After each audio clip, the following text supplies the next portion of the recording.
We are joined by the former chairman of the Africa Subcommittee, who is now over at the Energy and Commerce Committee, James, and I want to thank him. February of 2024, he had a very important hearing on Nigeria and other advocacy throughout that time. So the floor is yours. Mr. Chairman, thank you so much for your personal invitation, for your leadership, and for your friendship. I'm honored to be back. Psalms 96:14 asks, "Who will rise up for me against the wicked? Who will take a stand for me against evildoers?" Nigeria is facing one of the gravest religious freedom crises in the world. As the former chairman of the House Foreign Affairs Committee on Africa, I have visited and have seen firsthand the direness of the conditions in what is now the deadliest place on earth to be a Christian. They are targeted, displaced, and killed simply for their faith. The ancient plea, "Is there no help for the widow's son?" still echoes today. Since 2019, nearly 17,000 Christians have been killed. In the first 7 months of this year alone, hundreds more were murdered. On June 13th, during the Yellowwater Massacre, more than 280 Christians were slaughtered in a single day. These are not isolated tragedies, but a sustained pattern of religiously motivated violence, often ignored or even enabled by the Nigerian government. Extremist groups like Boko Haram, Fulani militants, and ISIS West Africa attack often without any meaningful intervention from authorities. The lack of response has created an atmosphere of impunity where Christians continue to live in constant threat and fear. The United States has previously recognized this crisis. President Trump not only designated Nigeria as a country of particular concern during his first term, but redesignated it again in his second term after President Biden inexplicably removed that designation. Religious persecution is tied to political repression and weakening institutions in Nigeria. Example, the detention of nnamdi Kanu is a clear example. In 2022, Nigeria's Court of Appeal struck down the charges against him and ordered his release.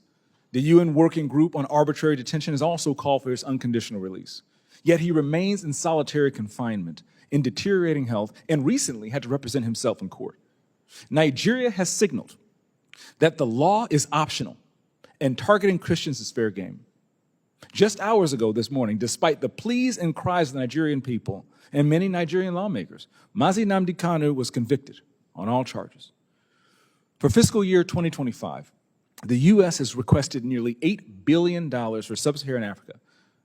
But when Americans see political prisoners, judicial defiance, and the slaughter of Christians, they understandably ask as they meet their own struggles, why should our tax dollars support governments that refuse to protect their own people?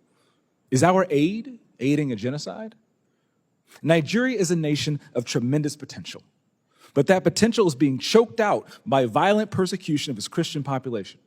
No country can build a stable future where churches are burned, believers are killed, and communities live in fear. The United States must stay engaged, and Nigeria must change course now. Mr. Pratt, a direct question. Do you believe, in your professional assessment, that the government of Nigeria has been infiltrated by jihadists? I do not believe that the government of Nigeria has been infiltrated by jihadists. Okay, because when you look at the selective enforcement of the rule of law, one might question if there are any favoritism or looking the other way when groups are being specifically targeted, despite the fact, as my colleague Mr. Moore mentioned, not enforcing the rule of law with regard to weapons. My next question, how has the Nigerian government reacted since President Trump's country of particular concern designation announcement?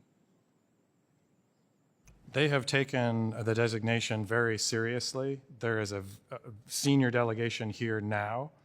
They will meet with the most senior officials of the U.S. government this week, and we have already demarched the government in Abuja and here in Washington on the action plan, and I can say that the results so far have been positive in terms of cooperation. The Nigerian government needs to do more to address this issue themselves, but what measures are being taken to assist Nigeria to increase its focus on persecution, particularly in the Middle Belt? Yeah, so thank you for your question, Congressman James. As you mentioned, the Middle Belt is a particular concern. That's where Christians, you mentioned Yalawada, where 250 or 280 Christians were killed, massacred. They were targeted because they were Christians. Churches have been burned there. There have been internally displaced people there. And so we're reviewing all options at the State Department, including Chairman Smith, you mentioned in our bureau, we have Global Magnitsky Act sanctions.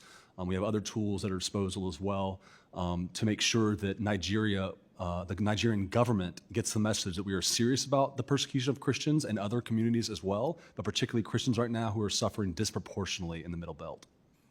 Thank you for your answer, Mr. Chairman. Thank you for having me again. God bless you, and good luck. I'm here for you. Thank you so very much, Chairman James, and thank you again for your great service.